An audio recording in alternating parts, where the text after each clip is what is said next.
मूसा का जन्म और बाल्यकाल। मूसा का जन्म उस समय हुआ जब इजरायली लोग मिस्र में गुलामी कर रहे थे। फिरौन ने आदेश दिया था कि सभी इजरायली नवजात लड़कों को नदी में फेंक दिया जाए। मूसा की मां ने उसे एक टोकरी में रखकर नील नदी में बहा दिया। फिरौन की बेटी ने मूसा को पानी में पाया और उसे गोद ले लिया। मूसा को राजमहल में राजकुमार की तरह पाला गया। मूसा का पलायन और मध्यांतर का जीवन। एक दिन मूसा ने देखा कि एक मिस्री व्यक्ति एक इब्रानी गुलाम को मार रहा है। मूसा ने उस मिस्री को मार डाला और इस घटना के कारण उसे मिस्र से भागना पड़ा। वह मिद्यान देश पहुंचा और यित्रो नामक पुरोहित की बेटी से विवाह किया। जलती हुई झाड़ी और ईश्वर का बुलावा। एक दिन मूसा एक जलती हुई झाड़ी को देखकर चौंक गया, क्योंकि झाड़ी जल तो रही थी लेकिन जलकर राख नहीं हो रही थी।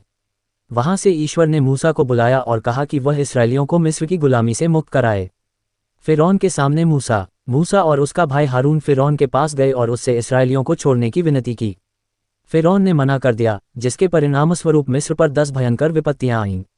अंततः फिरौन ने इसराइलियों को जाने की अनुमति दी। लाल सागर का चमत्कार। जब इजरायली लोग मिस्र से निकल रहे थे तो फिरौन ने अपनी सेना भेज दी।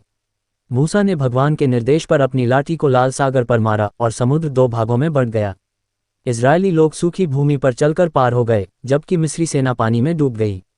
10 आज्ञाएं और वाचा। मूसा ने सिनाई पर्वत पर चढ़कर भगवान से 10 आज्ञाएं प्राप्त कीं। ये आज्ञाएं इसराइलियों के लिए नैतिक और धार्मिक नियम थीं। वादा किया हुआ देश। मूसा ने इसराइलियों को वादा किए गए देश कनान की ओर मार्गदर्शन किया।